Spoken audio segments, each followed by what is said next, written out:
College बंद होतं त्या टायमाला आम्ही इथं सरांकडे आलो होतो क्लाससाठी.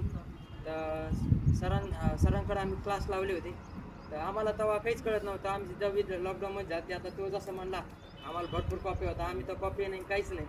तर आमचं पेपरसुद्धा झाले नव्हते तरी आम्हाला 10वी पासआउट झाली आमची. इथं आल्यानंतर तेव्हा काही येत नव्हतं. सरांनी आम्हाला मार्गदर्शन केलं, पेपर कसे असते, विषयमध्ये नेमकं पॉईंट कसे शोधायचे किंवा पॅराग्राफ म्हणजे समजा आपल्याला मुद्दे कसे काढायचे एखाद्या विषयामधून, तर परीक्षेला कोणते प्रश्न येऊ शकते कोणते नाही, हे सरांनी आम्हाला सांगितलं, मार्गदर्शन केलं. त्यानुसार आम्ही अभ्यास केला आणि पासआउट झालो समजा. तर 3 वर्षामध्ये बरंच काही सरांनी आम्हाला सांगितलं, मार्गदर्शन केलं, भरपूर काही ते प्रोजेक्टविषयी असो काही हे असो. आणि माझी ब्रँच मेकॅनिकल होती.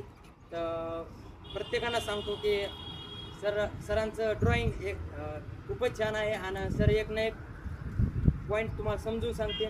जे मेकॅनिकल ब्रँचला असतील मुलं किंवा मुली, त्यांना विनंती आहे सरांकडून एक ना एक ड्रॉइंगचं विषय समजून घ्यावा, कारण की पुढं चालून तुम्हाला मेकॅनिकलमध्ये जास्त स्कोप म्हणजे डिझाईनमध्ये आहे.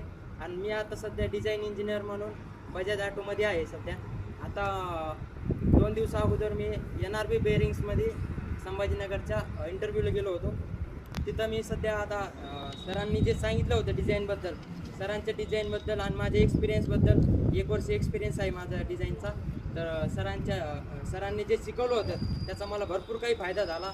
आणि आता मी NRB बेअरिंगमध्ये इंटरव्ह्यूला गेलो होतो 2 दिवसा अगोदर. त्या इंटरव्ह्यूमध्ये 1 तास इंटरव्ह्यू चालला होता माझा. त्या इंटरव्ह्यूमध्ये एवढं म्हणजे बोललो होतो. सर म्हणले होते की फक्त कागद म्हणूनच काही आपलं भविष्य घडू शकत नाही. तर तसंच माझा एक मित्र होता लखन झिरपे म्हणून, सरला नाव घेतलं की अजून हसू येतं त्याचं, कारण की तो पण हेच डायलॉग मारत होता की कागद म्हणजे काय आपला भविष्य घडू शकत नाही. आणि खरंच ते आहे, कारण की मी स्वतः असं कंटिन्यू पास झालो असं झालेलं नाही, कारण की मी एक वेळेस नाही तर 5-6 वेळेस विषयामध्ये फेल झालो होतो. आणि एका टायमाला मी 10 ते 12 विषय दिलेले, की असं एक विषय बॅक पाडा म्हणजे असं खचून जायची गोष्ट नाही आहे. कारण की आपण अभ्यास जर केला तर सगळं होऊ शकतं. कारण की आम्हाला तेव्हा 28 मार्काला पासिंग होती. तुम्हाला पण 28लाच आहे वाटतं. कंबाईन झाली आता कंबाईन. तर 40 मार्क यांना टेस्ट ते मिळून घ्यायचे सगळे. यांना 70 पैकी कंपल्सरी 28 मार्क कंपल्सरी 28 मार्क घ्यायला लागत आणि होते. पण युनिट टेस्टला 12 प्लस मार्क आले तरच ते 40 प्लस, म्हणजे युनिट टेस्टला 30 आउट ऑफ 30 आले